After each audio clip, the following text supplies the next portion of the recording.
સો હે ગાઈસ, આજે આપણે એક નવા વિડીયોમાં મળ્યા છે. તો મારી સાથે મારા એક પાર્ટનર છે અને પાર્ટનર કમ બ્રધર છે, જેસલ ભાઈ કરીને. તો જેસલ ભાઈ છે એ આપણને જેટલું પ્રેક્ટિકલમાં મને નોલેજ છે એનાથી ક્યાંય ઘણું વધારે નોલેજ જેસલ ભાઈને છે ને થિયરીમાં છે.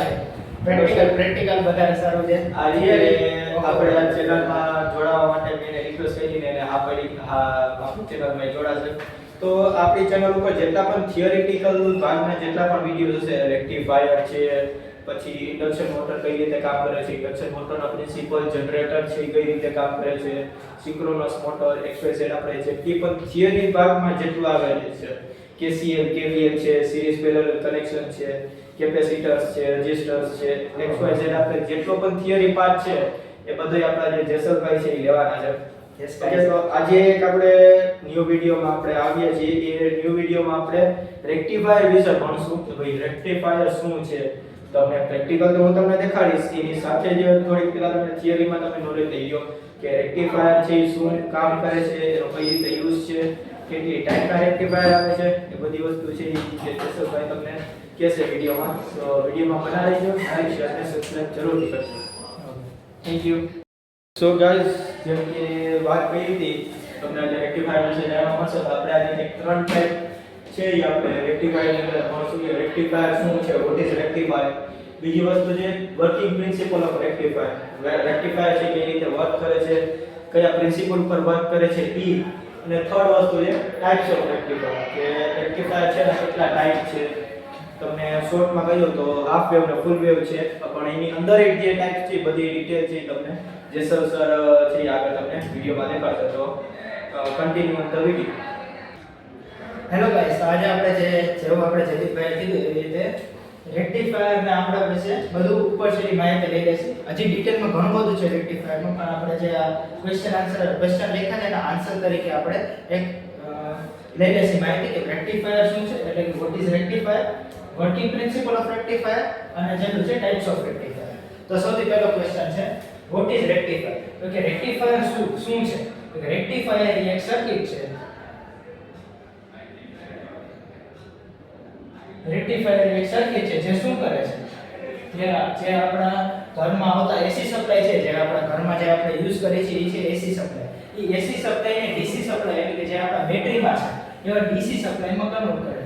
તો સિમ્પલ, જ્યારે તમને કોઈ પણ એમ પૂછે કે રેક્ટિફાયર શું છે અને રેક્ટિફાયર શું કરે છે, તો રેક્ટિફાયર શું છે? તો કે રેક્ટિફાયર એક ઇલેક્ટ્રોનિક સર્કિટ છે. આ જેમાં ઇલેક્ટ્રોનિક સર્કિટ નામ છે ઇલેક્ટ્રોનિક. રેક્ટિફાયર એ એક ઇલેક્ટ્રોનિક સર્કિટ છે જે ઘરમાં આવતા એસી સપ્લાયનું ડીસી સપ્લાયમાં રૂપાંતરણ કરે છે. થઈ ગયો પહેલો ક્વેશ્ચન. હવે બીજો question, working principal of rectifier. Working principal શું છે રેક્ટિફાયર? સિમ્પલ, જ્યારે રેક્ટિફાયર આપણે સિમ્પલ રીતે બ્લોક ડાયાગ્રામથી સમજીએ. જ્યારે રેક્ટિફાયર છે આના ઉપરથી આપણે બનાવીએ. રેક્ટિફાયર શું છે? Working principal of rectifier. Rectifier છે એ ઇલેક્ટ્રોનિક સર્કિટ છે. એને આપણે જ્યારે એસી સપ્લાય આપવામાં આવે છે, એસી સપ્લાય છે ઘણી બધી રીતે આપવામાં આવે. સિંગલ ફેઝ એસી સપ્લાય અને થ્રી ફેઝ રેક્ટિફાયર હોય છે. જો થ્રી ફેઝ રેક્ટિફાયર હોય છે, પણ અત્યારે આપણે સિલેબસમાં આપણે નથી લેતા. તો આમાં આપણે નાખી single phase rectifier. Single phase AC સપ્લાયને જ્યારે રેક્ટિફાયર સર્કિટને દેવામાં આવે છે ત્યારે શું કરે છે? તો rectifier circuit single phase AC સપ્લાયનું ડીસી સપ્લાયમાં કન્વર્ટ કરી નાખે છે. અને પછી આ ડીસી સપ્લાય આપણે ગમે ત્યાં યુટિલાઇઝેશન કરી શકીએ છીએ. યુટિલાઇઝેશનમાં કઈ વસ્તુ હશે? યુટિલાઇઝેશનમાં આપણે જાણે કે નાનકડો ડીસી ફેન આપણે ચડાવવો છે, તો આપણા ઘરમાં ખાલી એસી સપ્લાય આવે છે અને તમને જે ફેનની રેટિંગ છે એ ઘણા બધા વોલ્ટેજની છે. એટલે કે જાણે કે 24 વોલ્ટની રેટિંગ છે, 24 વોલ્ટની બેટરી કોસ્ટલી પડે છે. તો 24 વોલ્ટની બેટરી આપણે લેવા ના જવાય. આપણે શું કરીએ, રેક્ટિફાયરની સર્કિટ બનાવી દઈએ. એ સર્કિટ આપણે આગળ સમજશું કેમ બનાવવાની છે. રેક્ટિફાયરની સર્કિટ બનાવી તો આપણા જે ઘરમાં જે એસી સપ્લાય આવે છે એનું આપણે ડીસી સપ્લાય, અને જે આપણે રેક્ટિફાયરની સર્કિટ બનાવી એમાં ડાયોડનો ઉપયોગ થાય છે. કયા એલિમેન્ટનો ઉપયોગ થાય છે? ડાયોડનો.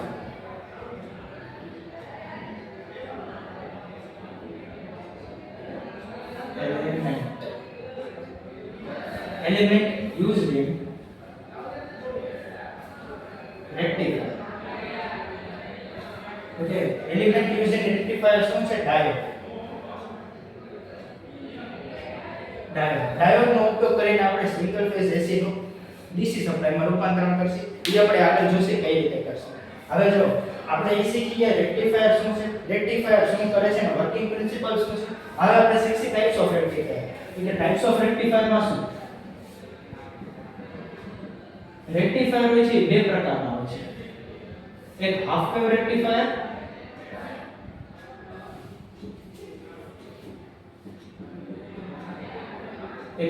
રેક્ટિફાયર અને એક છે ફૂલ વેવ રેક્ટિફાયર.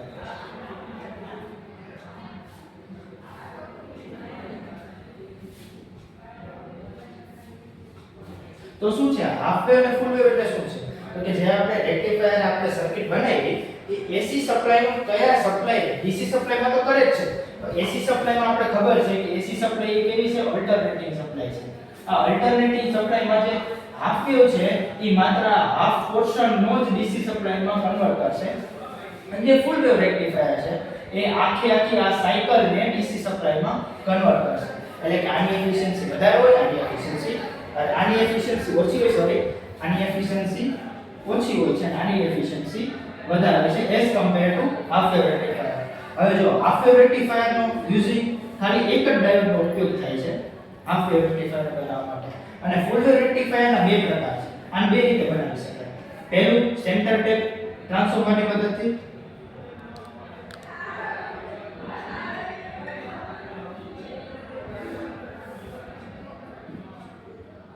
સેન્ટર ટેપ ટ્રાન્સફોર્મરની મદદથી આપણે રેક્ટિફાયર બનાવી શકીએ છીએ જેમાં માત્ર 2 ડાયોડનો ઉપયોગ થાય છે. અને બીજું છે ફૂલ વેવ રેક્ટિફાયરમાં બ્રિજ રેક્ટિફાયર.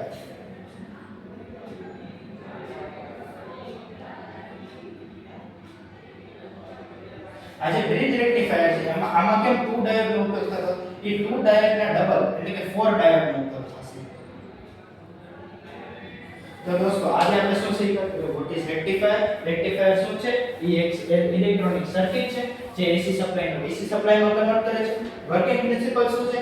એક રેક્ટિફાયરની સર્કિટને જ્યારે એસી સપ્લાય દેવામાં આવે ત્યારે એ ડીસી સપ્લાયમાં કન્વર્ટ કરે છે. કેની મદદથી? તો કે element of used in rectifier. કેની મદદથી? ડાયોડની મદદથી એસી નું ડીસી માં રૂપાંતરણ કરે છે. પછી આપણે યુટિલાઇઝેશન શીખ્યા. અને ટાઇપ્સ ઓફ રેક્ટિફાયર એક જાતનું half wave rectifier, full wave rectifier. Full wave રેક્ટિફાયરમાં બે પ્રકાર, સેન્ટર ટેપ ટ્રાન્સફોર્મરની મદદથી અને બ્રિજ રેક્ટિફાયર. આપણે જે હવે આગળના વિડિયો આગળ જે આપણે શીખી એ હશે આ ફૂલ વેવ રેક્ટિફાયર હશે. આની હશે સેન્ટર ટેપ ટ્રાન્સફોર્મરની મદદથી રેક્ટિફાયર. આપણે આનો થિયરી પોર્શન એ કરશી અને પ્રેક્ટિકલમાં જે તમારા ધુરંધર સાહેબ છે જયદીપ સાહેબ તમે બહુ જ સારું પ્રેક્ટિકલ કરાવશે. શીખી લેજો, બહુ જ જબરદસ્ત કરાવે છે. Thank you.